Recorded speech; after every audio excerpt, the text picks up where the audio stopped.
it hard to. I might think I've already said it, because I probably have. No, I'll be fine. Hey everyone, hi. Busy morning. It's good.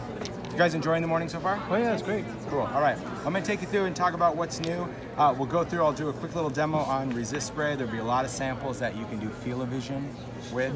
Yeah. So I encourage you to hold it up in front of your camera and be like, oh, yeah. Because we're going to talk about what's new. There's some great new stuff in Distress. First thing up, of course, are 12 new colors of Distress Oxide. And here they are. And this makes me really happy because, you know, Distress Oxides have just become so popular that when I did Facebook Live, people didn't even care about the colors. They were just like, oh, new inks, great, when are they shipping? I'm like, well, no, let me tell you what the colors are. Like, no, we just want more colors. We don't care what they are. And that's really awesome to have that kind of support for a product, because Oxides have been a really great new medium, something fun for people to work with. But there is a method to how I release the colors, so I'll just quickly go through them. So Tattered Rose, that is the new pink, and of course you can see the existing colors between Worn Lipstick, Picked Raspberry, Abandoned Coral. Having something really light and pale is really going to be a great introduction to Oxide. Then of course in our reds we've had, you know, Fired Brick and Candied Apple, but look at Aged Mahogany. That dark, deep red is very, very cool for a lot of mixed media backgrounds. Then we have Carved Pumpkin, that really true, vibrant orange, very different than Wild Honey or Spice Marmalade.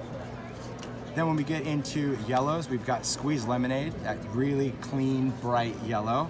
Because, you know, we had Fossilized Amber, that's good, or Wild Honey, but every single time I just look at that palette, and even though we will have all 60 by the end of the year, it's how they're introduced, so you know, okay, I can justify adding that to my collection because I don't have the color already.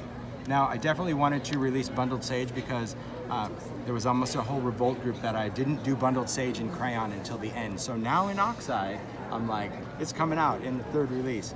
It's a great green because it has that sagey color that makes for great patina backgrounds. I love how it oxidizes with that chalky look.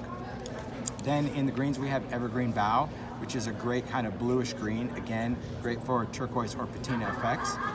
Then one of my favorite greens, Forest Moss, really dark green. Look at that oxidizes. Those darker colors oxidize really, really strong. And this, of course, is a great complement to Aged Mahogany. You'll see in the colors that there's some light colors and some deep colors in the release. Then in the blues and turquoise, because we've had a lot in the Oxide, but you can see here that we had Mermaid Lagoon, we had Broken China, so, I'm sorry, we had Peacock Feathers. So doing Mermaid Lagoon is really key, because now instead of that teal color, we have that really bold turquoise color of Mermaid Lagoon. And then of course one of my faves, Blueprint Sketch, because it could be, yeah, really this ultraviolet or this navy blue. I just love the way that it looks. And then Shaded Lilac, nice purple from Seedless Preserves and Wilted Violet, just creates that soft look. Then of course we have to get into some of the browns. Now we've had Frayed Burlap. I will have to say favorite Oxide of all time, just because of how it oxidizes. I don't know what makes that happen. But Gathered Twigs, really, really a nice woodsy brown, because Vintage Photo, Walnut Stain, obviously a much redder and greener brown. So this is good for a lot of wood grain. You know, we did wood grain cardstock with a wood grain folder from Caesar, so I wanted to do that. And then still the favorite, Hickory Smoke, because I know, see, every time I say it, everyone's like it's gray. Yes. But it has that great kind of stone, concrete look to that Hickory Smoke. I know, it's just, it's good. So those are the new colors. I know, like gray is it. It just, I think it calms everyone, it goes with everything. So those are the 12 new colors, but we also introduced some cool new tools with Distress. One is Distress Resist Spray. Now this is a sprayable resist. You can spray it onto paper, onto glass, onto metal, onto plastic, onto fabric, wood, anything you spray it on, it will resist. Anything you spray it on. So keep that in mind. And I'll talk a little bit about when you work with it. And it actually creates a textured resist, and it can be something that's very, very fine and faint, even these little misty patterns, to something really splattery and mixed media, right? Depending on how you spray it. Wherever it goes, it's going to act as that great resist on your backgrounds, okay? It goes on white, has kind of the consistency of milk, but then it dries clear. Now, because it goes on with a texture, and that's why I said like texture TV, because it has almost like a little orange peel effect. It's not gritty at all, but you can definitely feel some bumps, some texture.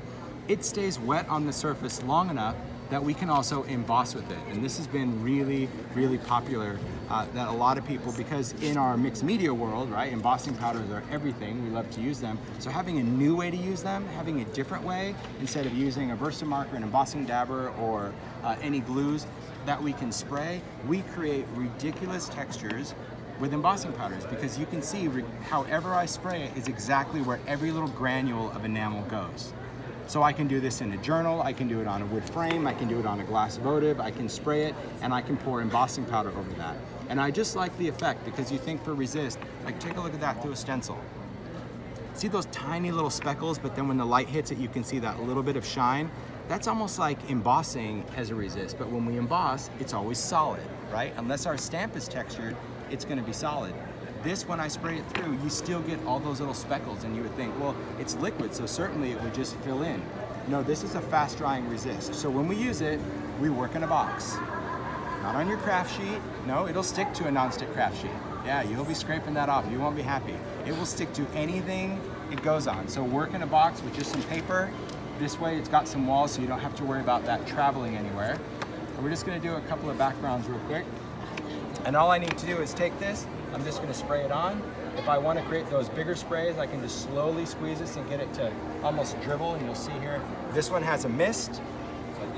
This one has kind of those splattery dribbles, but the key to this when you're done is you need to simply take a baby wipe and just wipe off the nozzle, okay? You don't have to unscrew this, you don't have to flush it out, you don't have to do anything. As long as you wipe that nozzle off, it won't clog on you.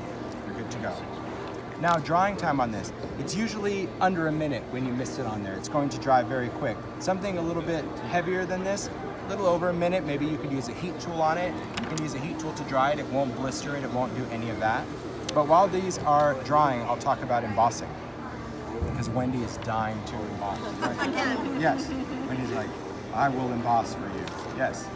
So if I'm going to emboss, I'll work with a stencil. Now, if you're going to use a stencil, because you can use your stencils, right? You have to have a few things ready. Whatever powder you're going to use, whatever embossing powder, any embossing powder you want, embossing glitter, it doesn't matter. Ready, open. Whatever surface you're going to pour it on. In other words, once we start spraying, you don't have time to look for anything. Okay. And then you're going to have a container of water, just regular water, all right? Because what I need to do is once I put this on, I'll use this cleaner stencil, okay? I need to spray, cover with powder, put it in, and still wipe off the nozzle. Here we go. Yeah, it's not as freaky as you think it actually works. So I've got my stencil in the box. Can you guys see it? Cool, now I'm just gonna go in, I'm just gonna mist that, wipe off the nozzle, pick up the stencil, put it in water, because it's water-based. You can see that white little ring. Pick up my tag, pick up my powder, and pour it over the top. I feel like there should have been a little clock ticking down how many seconds did that take. It could happen, yeah. So then I've got that great thing, and you can see that how I sprayed, I don't know if you paid attention, but I sprayed really heavy here, and then I just kind of let it mist out. So even my embossing powder replicates that. That's what's so cool about this. It's not getting that big solid mass every time.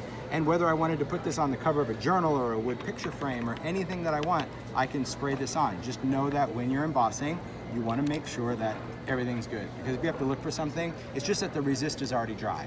It's not going to damage anything. If you forget to put your stencil in the water, well, you have a textured stencil. It's still going to work because the openings are still open, but it'll be bumpy for a while. All right, so Wendy will emboss that. You can tell she just wants to, and I'll talk about these guys. So these you can see still shiny. So the question is, how do you know if it's dry? Well, if you just touch it and it's not wet, it's dry because it looks the same. It looks shiny. It looks like it would be wet, but it isn't. So when I add my medium, I can add my inks with a blending tool. I like to use a lot of ink sprays. I can use a watered down acrylic. Anything fluid is going to easily resist off of this surface.